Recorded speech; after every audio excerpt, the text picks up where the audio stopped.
بسم اللہ الرحمن الرحیم۔ السلام علیکم ورحمۃ اللہ وبرکاتہ۔ امید کرتا ہوں کہ آپ سب خیریت سے ہوں گے، جہاں رہیں خوش رہیں آباد رہیں۔ اللہ تعالیٰ نے محمد رسول اللہ صلی اللہ علیہ وسلم کو ایسی جماعت عطا فرمائی تھی، ایسے متبعین عطا فرمائے تھے، ایسے جانثار عطا کیے تھے کہ ان جیسی مثالیں کائنات میں کہیں نہیں موجود۔ آج کی اس ویڈیو میں ہم آپ کو چند ایسے واقعات بیان کرتے ہیں جن میں سے ایک واقعہ تو حضرت زیاد بن سکن رضی اللہ تعالیٰ عنہ کا ہے۔ زیاد بن سکن رضی اللہ تعالیٰ عنہ غزوہ احد میں شہید ہوئے اور غزوہ بدر میں ان کے بیٹے عمارہ شہید ہوئے۔ تو اللہ تعالیٰ نے ان کو ایسی محبت عطا کی تھی، کمال اللہ تعالیٰ نے ان کو محبت عطا کی تھی کہ یہ خواہش کرتے تھے کہ میں اپنی جان دوں اور جان بھی محمد رسول اللہ صلی اللہ علیہ وسلم کے قدموں میں دوں۔ تو آپ صلی اللہ علیہ وسلم کے قدموں میں جان دینے کے لیے ان کے آخری لمحات کا عجیب ہی واقعہ ہے، بڑا ایمان افروز واقعہ ہے۔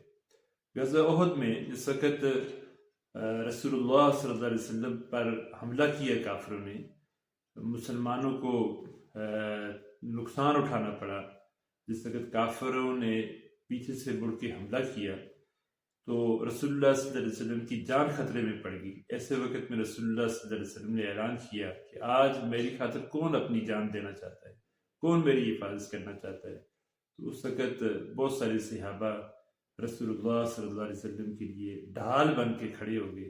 انہی میں سے ایک زیاد بن سکن رضی اللہ تعالیٰ عنہ بھی تھے۔ زیاد بن سکن رضی اللہ تعالیٰ عنہ کفار کے تیروں کو اور کفار کے حملوں کو اپنے جسم پہ روکتے رہے اور مقابلہ کرتے رہے۔ بڑی بے دردی سے، بڑی بہادری سے انہوں نے مقابلہ کیا، بڑی بہادری سے لڑے اور شدید ترین زخمی ہو گئے۔ جس وقت کافر وہاں سے بھاگے، کفار کے وہاں سے پسپا ہونے کے بعد جب زخمیوں کو اور شہیدوں کو دیکھا گیا تو ان میں زیاد بن سکن رضی اللہ تعالیٰ عنہ ملے اور ان کی سانسیں ابھی باقی تھی۔ تو انہوں نے جب ان سے حال احوال پوچھا گیا تو انہوں نے کہا کہ میرا ہاتھ چھوڑو، مجھے محمد رسول اللہ صلی اللہ علیہ وسلم کے قدموں میں لے جاؤ، میں ان کے قدموں میں، ان کی ایڑیوں میں، ان کے پاؤں پہ اپنی جان دینا چاہتا ہوں۔ اور پھر صحابہ کرام نے آپ کو اٹھایا اور رسول اللہ صلی اللہ علیہ وسلم کے قدموں میں لے آئے اور آپ نے اپنا دم، اپنی آخری سانسیں محمد رسول اللہ صلی اللہ علیہ وسلم کے قدم مبارک پہ اپنے رخسار رکھتے ہوئے، رخساروں کو آپ کے قدموں پہ رگڑتے ہوئے اپنی جان آفرین کے حوالے کی۔